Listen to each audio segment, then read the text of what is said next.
Բարև։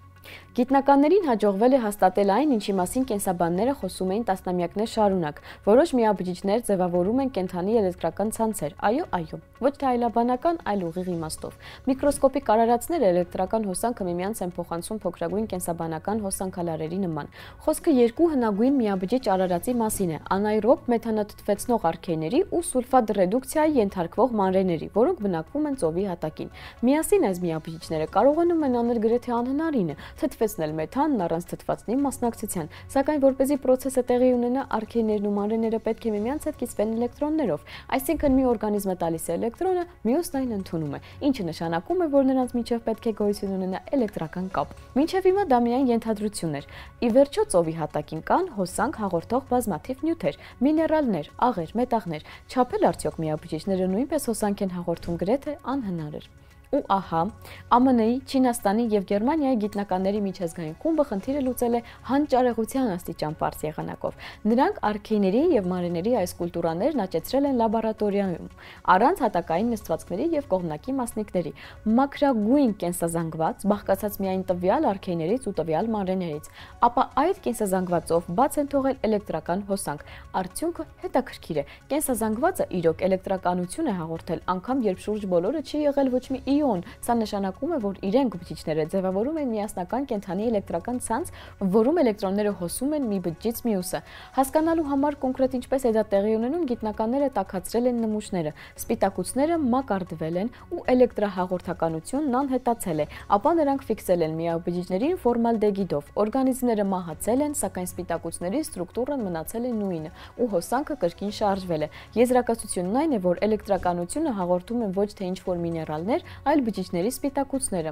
Սակայն որ սպիտակուցների մասին է խոսքը, այստեղ մեզ կօգնի դպրոցական ֆիզիկան։ Գիտնականները կառուցել են վոլտ-ամպերային բնութագիրները, այսինքն լարումից հոսանքի կախվածության գրաֆիկները։ Եթե գիծը ուղիղ է, ուրեմն հաղորդականությունը մետաղական է, ինչպես գեոբակտերիաների մոտ, ովքեր ունեն սպիտակուցային հաղորդալարեր։ Եթե գրաֆիկը սապատավոր է, նշանակում է հոսանքը հոսում է քիմիական ռեակցիաների միջոցով, սա այսպես կոչված ռեդոքս հաղորդականությունն է։ Ու ահա, թե ինչ են ցույց տվել արդյունքները։ Գրաֆիկը իրոք սապատավոր էր։ Սա նշանակում է, որ հոսանքը փոխանցվում է հատուկ ցիտոքրոմ սպիտակուցների միջոցով, որոնք աշխատում են ինչպես փոքրագույն թթվեցնող վերականգնող կայաններ։ Հենց դրանք են միավորում արքայներին եւ մանրէներին, վերածելով միասնական սուպերօրգանիզմի կենդանի էլեկտրահաղորդիչ անսամբլի։ Ըստ էության մենք տեսնում ենք էլեկտրական շղթայի կենսաբանական տարբերակը, որում հոսանքալարերը սպիտակուցներն են, իսկ բջիջները ցանցի փոքրագույն էլեմենտները։ Գիտնականները կարծում են, որ ցիտոքրոմների շղթաները կարող են ձգվել միջբջջային տարածությունով, բառացի տեղափոխելով էլեկտրոններն արքայներից մանրէներ ու հակառակը։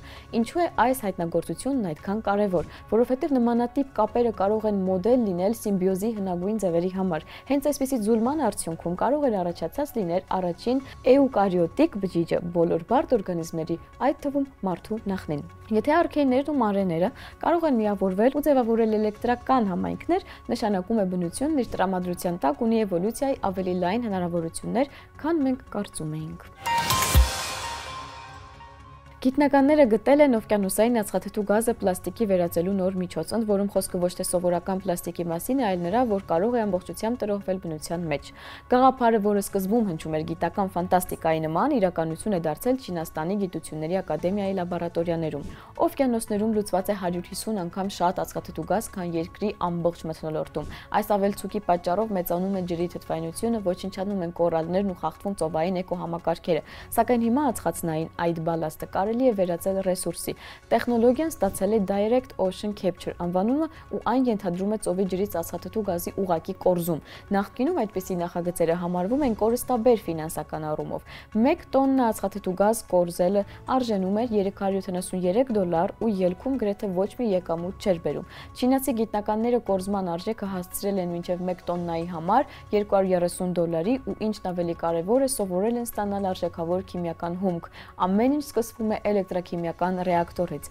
Ծովի ջրի միջով անցկացվում է թույլ էլեկտրական հոսանք, որը մի փոքր փոխում է թթվայնությունը, լուծված ածխաթթու գազը սկսում է դուրս գալ, այն հավաքում են, իսկ ջուրը վերադարձնում օվկիանոս նույն թթվայնությամբ առանց վնասելու բնությունը։ Ապա գործի է անցնում վիսմուտից կատալիզատորը։ Այն ածխաթթու գազը վերածում է մրջնաթթվի, ինչը պարզ, սակայն հզոր վառելիք է մանրէների համար, ու այստեղ սկսվում է իսկական կենսատեխնոլոգիական մոգությունը։ Գործի են անցնում վիբրիոնատրիեգենս ծովային մանրէները, որոնք կիսման արագության իսկական չեմպիոններ են։ Այս մանրէների թիվը կրկնապատկվում է յուրաքանչյուր 10 րոպեն մեկ, եւ նրանք իրենց հիանալի են զգում աղաջրում։ Գիտնականները թեթևակի խմբագրել են մանրէների գենոմը, ու այժմ դրանք սնվում են մրջնաթթվով, արտադրելով սաթաթթու, վերջինը կենսատրոհվող պլաստիկի արտադրության հիմքում է։ Այս պլաստիկը բնության մեջ տրոհվում է 3-ից 6 ամսվա ընթացքում, իրենից հետո չթողնելով ոչ մի հետք։ Դրանից կարելի է պատրաստել սպասք, տարաներ, գյուղատնտեսական թաղանթներ ու տոպրակներ, այսինքն այն ամենն, ինչն այսօր աղտոտում է օվկիանոսները։ Համակարգի արդյունավետությունը տպավորիչ է։ Ընդամենը 3 կիլովատժամ էներգիա ածխաթթու գազի կիլոգրամի համար 70%-անոց ՕԿԳ-ով։ Համեմատության համար ածխածնի կորզման ավանդական մեթոդները ծախսում են անգամներ շատ էներգիա ու ելքում չեն տալիս ոչ մի օգտակար բան, սակայն ամենազարմանալին թերևս փուլային արտադրության լիովին փակ լինելն է։ Ածխաթթու գազը վերցվում է օվկիանոսից, վերածվում պլաստիկի, որն օգտագործվում է ժամանակի ընթացքում տրոհվում կրկին ածխաթթու գազի, որը վերադառնում է օվկիանոս։ Ոչ մի թափոն, ոչ մի կորուստ։ Եթե տեխնոլոգիան հաջողվի մասշտաբավորել, այն կկարողանա փոխել ածխածնային տնտեսությունը։ Պատկերացրեք ափամերձ գործարաններ, որոնք օրական վերամշակում են ածխաթթու գազի հազարավոր տոննաներ արտադրելով էկոլոգիապես մաքուր իրեր եւ մաքրելով ծովերը։ Իսկ հիմա գիտական անեկդոտ։ Մեկին ասում է իր ընկերուհուն. «Որդուս պատմեցի լարերի տեսության մասին, ավելի լավ է դա ինձնից լսի, քան փողոցում»։ Իսկ այսօրվա համար այսքանը, կհանդիպենք։